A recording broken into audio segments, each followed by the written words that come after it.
আজ আমি যে ঘটনাটা তোমাদের সাথে শেয়ার করব তা আমার জীবনে 3 বছর আগে ঘটে যাওয়া এক ভয়ঙ্কর ঘটনা। তখন আমরা ক্লাস 12-এ পড়তাম। তখন স্কুলের লাস্ট ইয়ার, তাই টিচাররাও ঠিক করলো একটা পিকনিক করা যাক। তাই ক্লাসরুমে ম্যাম এসে বলল, যেহেতু এটা তোমাদের লাস্ট ইয়ার, তাই 31শে ডিসেম্বর পাহাড়পুরে একটা পিকনিক করব। যারা পিকনিক করতে ইচ্ছুক তারা একটা পেজে নাম, রোল নাম্বার, গার্জেন নাম্বার লিখে আমার রুমে পাঠিয়ে দিবে। যেহেতু মাত্র 2 ঘন্টার রাস্তা আর আমি আগেও একবার পাহাড়পুরে পিকনিকে গিয়েছিলাম, তাই বাড়ি থেকে পারমিশন নিয়ে আমিও নাম লিখালাম সেই পিকনিকে। পিকনিক বাসটা ছাড়ার কথা ছিল 7:45-এ, কারণ শীতের দিন ছিল, বেশি বেলা করলেও সমস্যা আর বেশি সকাল সকাল করলেও সমস্যা। যেহেতু ম্যাম আমাদেরকে ভালোবাসতেন, তাই ম্যাম আমাদের পিকনিকের দায়িত্ব দিয়েছিল। তাই আমাদের 7টার সময় যাওয়ার কথা ছিল। ঘড়িতে তখন বাজে 6টা। আমার ঘুম তখনও ভাঙেনি। মেঘা আমাকে 6:10-এ ফোন করলো। কটা বাজে? ঘুম ভাঙেনি তোর? ম্যাম কিন্তু আমাদেরকে 7টার সময় যেতে বলেছিল। মেঘা ফোন করাতেই আমার ঘুমটা ভাঙলো। তাড়াতাড়ি রেডি হয়ে গেলাম। বাড়ির বাইরে দেখলাম হর্ন বাজিয়ে কৃপা আর পর্ণা আমার জন্য ওয়েট করছে। মাকে বাই বলে জুতো পরে বেরোবই, অমনি হোঁচট খেলাম। মা বারবার করে বলল, একটু দাঁড়িয়ে যা, কিন্তু এতটাই দেরি করে ফেলেছিলাম তাই মায়ের কথা আর কানে নিলাম না। তারপর তাড়াতাড়ি করে পৌঁছে লিস্টটা বের করে স্টুডেন্টদেরকে গুনতে লাগলাম। মোট আমরা ছিলাম 320 থেকে 25 জন স্টুডেন্ট। 2টো বাস ভাড়া করা হয়েছিল। গাড়ি ছাড়তে ছাড়তেই 9:30 বেজে গেল। সেদিন যেন বিধাতাও চায় না আমরা পিকনিকে যাই, তাই তো মাঝ রাস্তায় আমাদের বাসটা খারাপ হয়ে গেল। আমরা কিন্তু অত কিছু ভাবিনি, কারণ আমাদের মধ্যে তখন একটা এক্সাইটমেন্ট কাজ করছিল পিকনিকের। হঠাৎ দেখে আমার ফোনটা বেজে উঠল। ফোনটা আমার মা করেছিল। ফোনটা ধরছি না দেখে মেঘা বলে উঠল, কি রে, কাকিমা ফোন করছে, ধর। হ্যাঁ, মা বলল।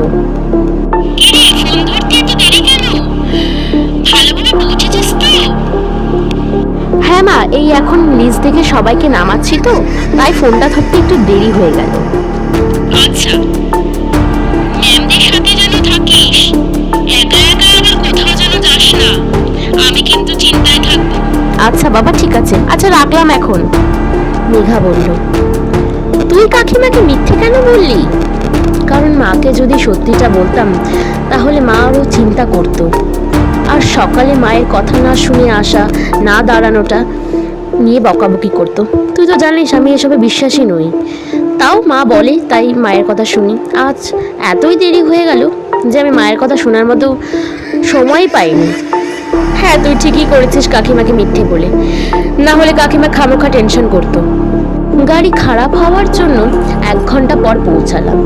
যেহেতু পৌঁছাতে পৌঁছাতে 1:10 বেজে গেল, তাই আর ব্রেকফাস্টের ব্যবস্থা করা হলো না। বাট লাঞ্চের জন্য রান্না করা হলো। চেয়ার টেবিল পাতলাম, মিউজিক্যাল চেয়ার, হাড়ি ভাঙা, বিভিন্ন ধরনের খেলা হলো। রান্না শেষ হলো প্রায় 3টার দিকে। তো 4টে টেবিল ছিল আর 300 জনের বেশি স্টুডেন্ট ছিল, তাই মেঝেতে খাওয়ার ব্যবস্থা করা হলো। ডাল, ফ্রাইড রাইস, পাঁপড় ভাজা, মাংস, পনির, মাছ চচ্চড়ি, চাটনি ও মিষ্টি দেওয়া শুরু হলো। ফ্রাইড রাইস, ডাল, পনির তরকারি ভাজা দেওয়ার পর মাংস ও মাছটা খুঁজে পাওয়া গেল না। হঠাৎ দেখা গেল গাছের পেছনে মাংসের গামলাটা পড়ে আছে, তাতে মাংস নেই। আশ্চর্যের ব্যাপারটা হলো মাছ তো পাওয়াই যায়নি। তারপর মাছ মাংস ছাড়াই খাওয়া হলো। হয়তো কুকুরের দল এসে মাংসটা খেয়ে গেছে। খেতে খেতে 5টা বেজে গেল। ম্যাম আর আমরা 5টার সময় খেয়ে উঠলাম। টেবিল তুলছিলাম আমরা কয়েকজন মিলে, আর ম্যামরা বাসন বক্স তুলছিল। হঠাৎ করে একটা বাচ্চার কান্নার আওয়াজ শোনা গেল।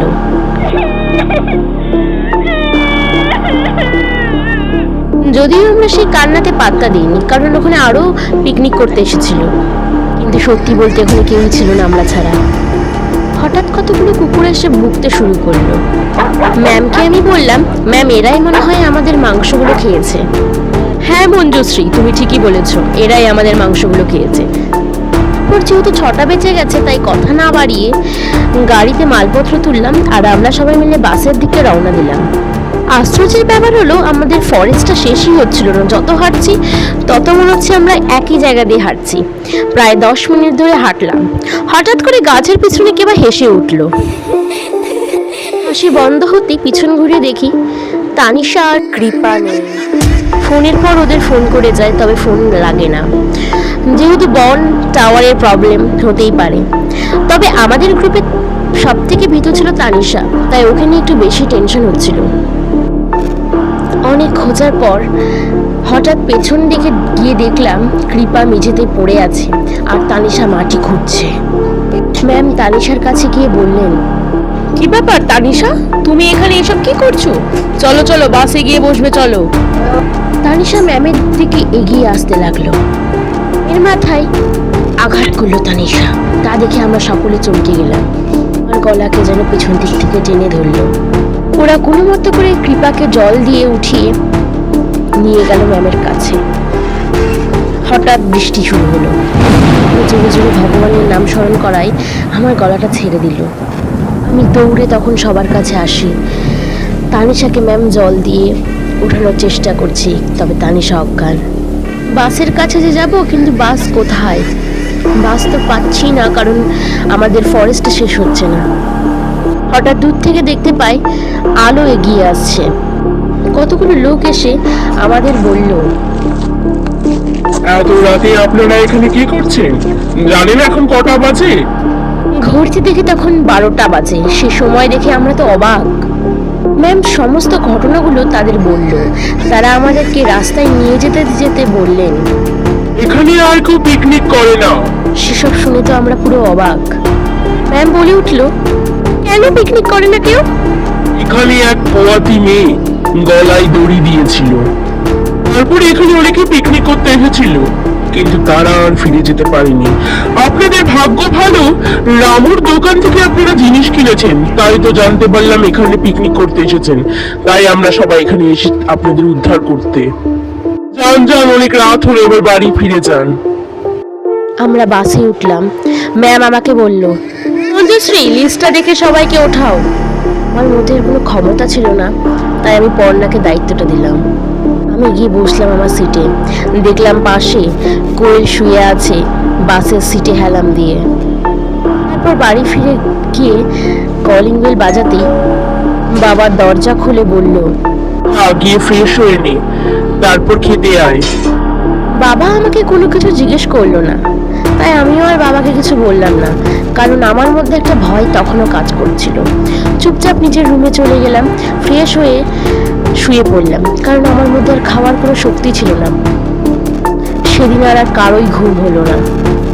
পরের দিন সকালে বাবাকে কিছু জিজ্ঞেস করার আগেই বাবা বলে উঠলো, আমি যদি আগে জানতাম তোরা ওইখানে পিকনিক করছিস, তাহলে কখনোই তোদের পিকনিক করতে যেতে দিতাম না, কারণ আমি জানি ওই জায়গাটা এখন বন্ধ হয়ে গেছে পিকনিক করা। মা বলল, হ্যাঁ তোর ম্যাম কালকে ফোন করে সব কথাই বলেছে, আর কখনো তোকে একা কোথাও ছাড়বো না। আসল কথা, মা কি ছাড়বে? আমি আর কখনো কোথাও পিকনিক করতে যাব না।